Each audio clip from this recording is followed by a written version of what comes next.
place really is hard to get to. And, Paimon wasn't the only one who saw that weird thing up there, right? All those eyes inside of it? Talk about creepy.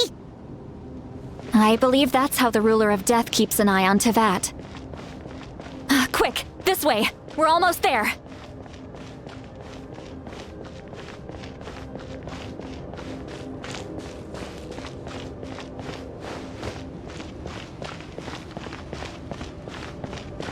Look, it's Mawika!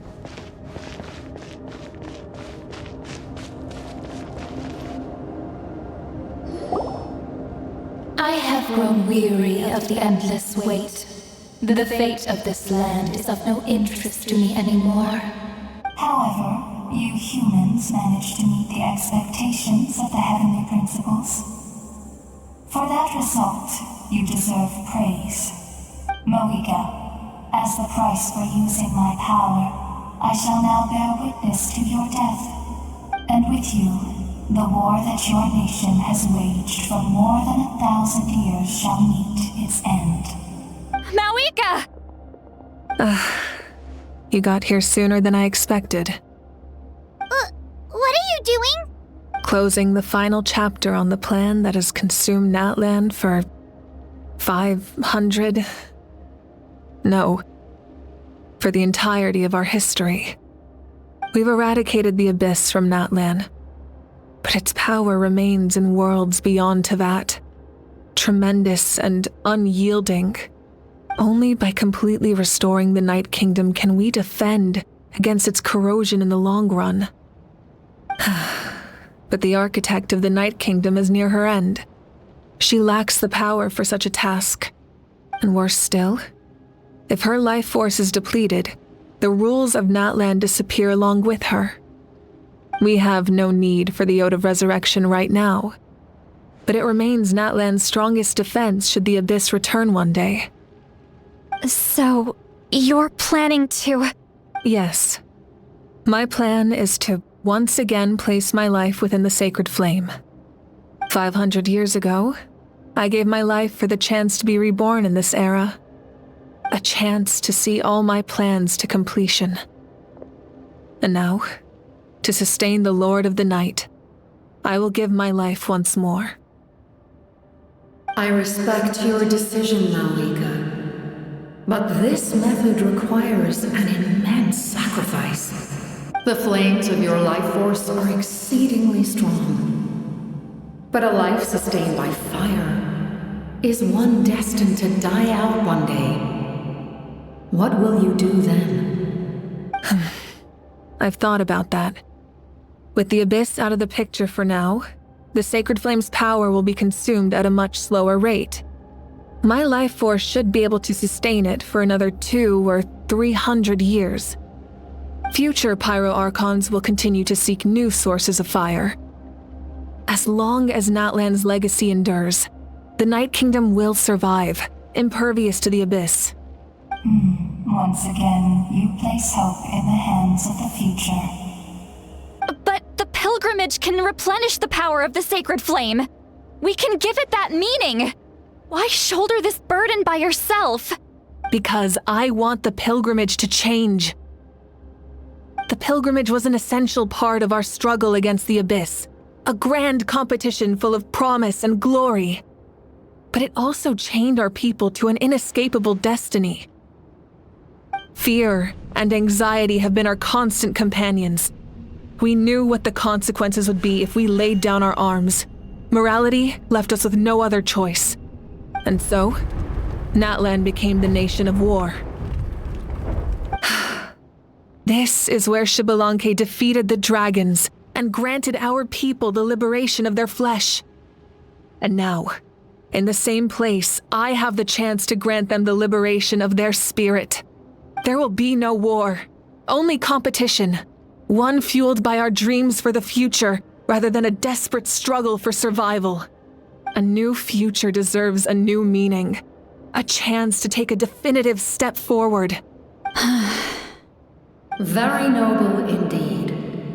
But what does any of this have to do with you? You speak of duty, but not yourself. In my eyes, Malika, you are not inherently special. A child of Natlan among countless others. Yes, the situation is urgent, and the ley lines must be restored right away. But it is too heavy a burden for you to shoulder alone. That is where we differ, Lord of the Night. You see all humans as the same, but I understand what it means to be a leader. A leader is swift and decisive in the face of reality. Someone capable of making the right choice even when there are no good options on the table.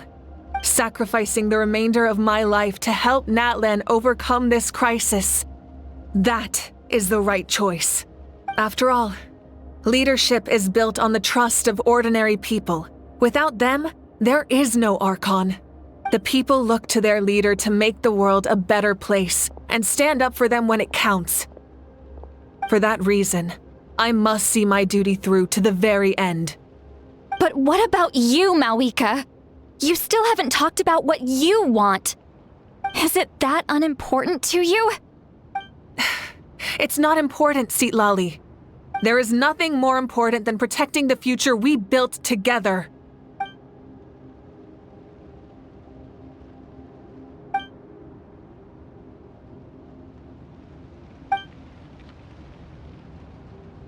I shall accept Malika's sacrifice for the Lord of the Night as her death, and I will bear witness to the very end. Thus concludes the deal I made with Xbalanque several thousand years ago. Lord of the Night, you may now begin.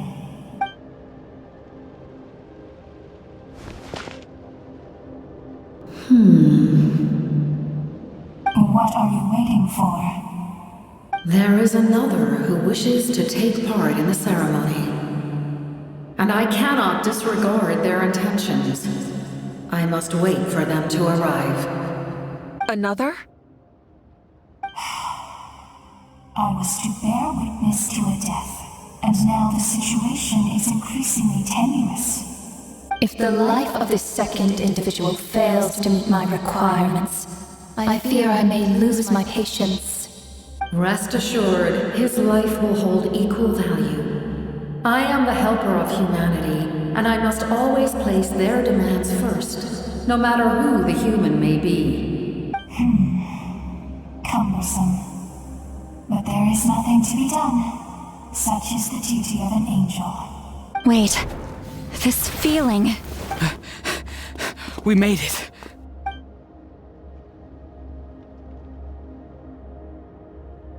Thank you for showing me the way. The captain? The other individual you mentioned. It was him? Indeed. Like you, he carries many lofty ideals. Malika, I understand how you feel. And if I were an ordinary mortal, I would have no reason to stop you.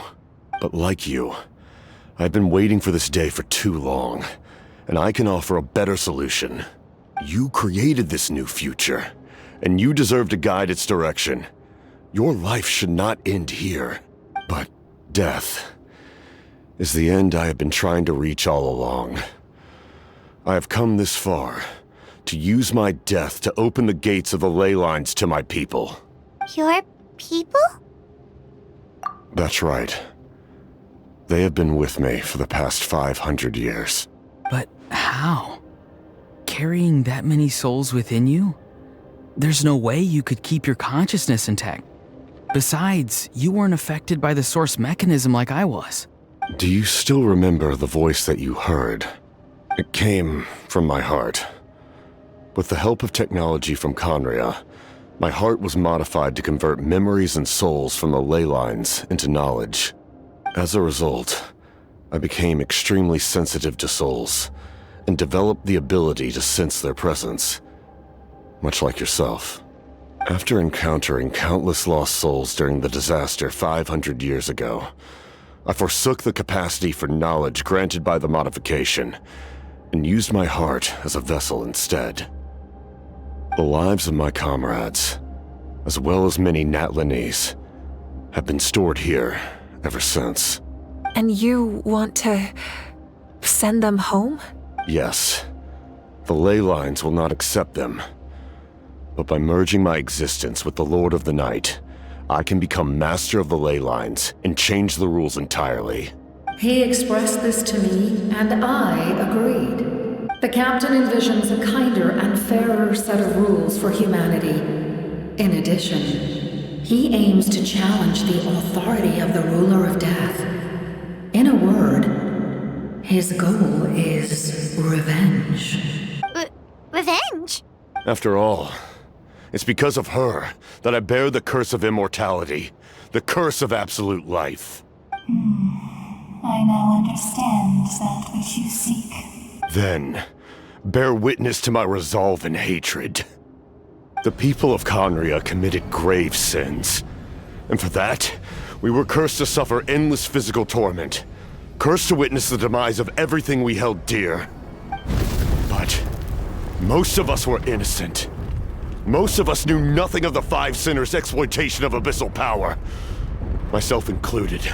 If I sacrifice my life for the Lord of the Night, you get the death you desire. But, at the same time, the curse of immortality would negate the very death you seek.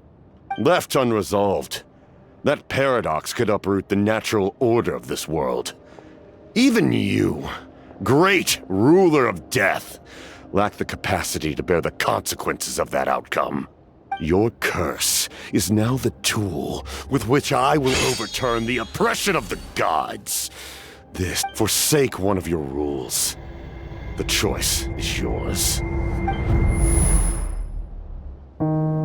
Your new heart has limitless potential, and you have wielded it with bravery and honor. I grant you the title of Sentinel Knight. Like the four pillars of strength, you will continue to safeguard the glory of Conria. The glory of Conria. Our land, our dignity, and every comrade who fights alongside us.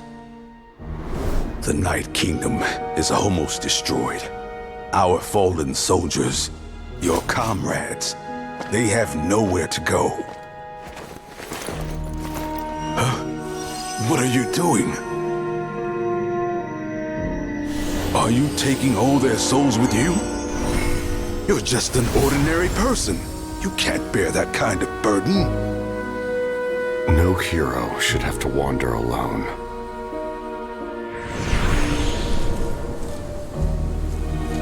The curse of immortality. Using immortality to fight death. Using my rules against me. Make your choice. Reject your rules.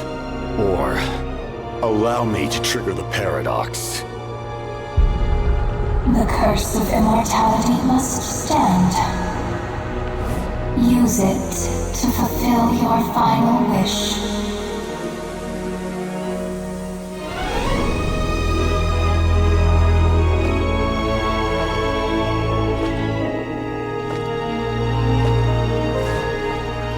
Well fought, my lord. Thank you for everything.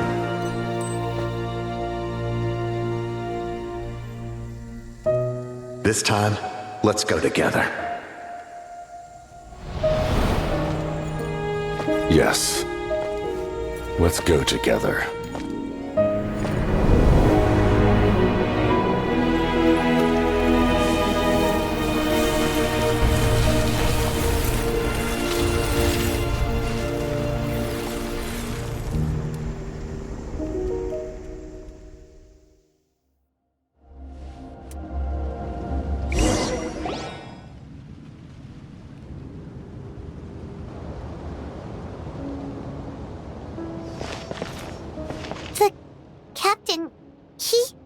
The curse of immortality still exists. Does that mean the captain will never move from this place? Lord of the Night, is the captain still with us? There is no need to pursue traces of him. For those cursed with immortality, release from the mortal coil is the greatest form of peace. Even so, please pass on my gratitude. His long journey has finally come to a close. I suppose this is a happy ending for him.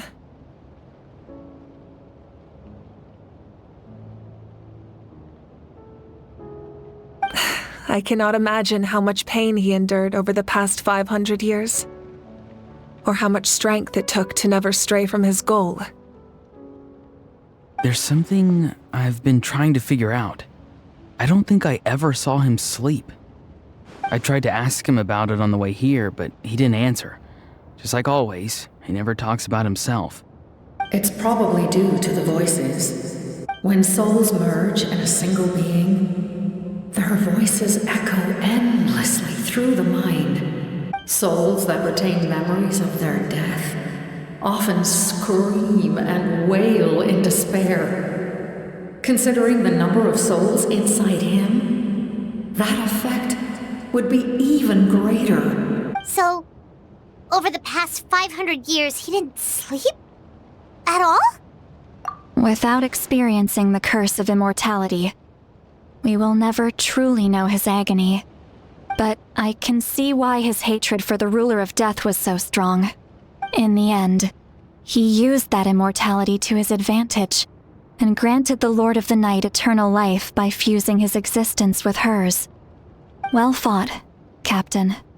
You may wonder why the Night Kingdom, a land of souls, was unable to accept the souls adrift on the surface. The reason lies in the heavenly principle's modifications to the ley lines. The original purpose was to help counter the abyss, and so their stability was paramount.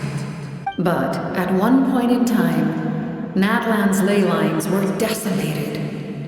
Even after reconstruction, the rules needed for the Ode of Resurrection made it impossible to reconnect the ley lines to other nations. That unique quality is precisely what drew the captain to Natlan. Did he try the same thing in other nations? Yes, but all those attempts ended in failure. He fought to save Natlan not only to defeat the abyss, but because this is the only land where the souls within him could find salvation. We met not long ago to talk about that very possibility, and I confirmed the feasibility of his plan. I, too, recognize the need to change the rules of the ley lines. Not only for the souls that wander this land, but for the outlanders that may perish here in the future. In the eyes of the heavenly principles, that kind of change is extremely risky, if not impermissible. But, as an angel, I have a duty to serve humanity. Such is my mandate. Thank you for everything. See, Lolly, when I gave you the Pilgrim's Chronicle, I said something rather pessimistic to you. Do you remember? How many years of life are enough? 10? 100? I thought it made no difference. But now, I have the chance to live forever. I am immensely grateful to humanity for this gift, and I am deeply sorry I thought so little of it in the past. You don't need to thank us. You bear a heavy responsibility. Heavy? No. That responsibility is the purpose of my existence. Farewell, humans. Creators of miracles. A new era awaits you. Looks like she returned to the Night Kingdom. So, this was the captain's goal all along. He fought to the end for all those souls and challenged the rules of the world in the process. He was an outstanding warrior. He took on a burden that was meant for me and even brought about a better outcome. It would seem I lost this duel. He was right. Natlan needs a leader to guide its future. If not a successor, then that responsibility will continue to be mine to bear. But for now, Let us pay our final respects to this fallen hero. Hmm.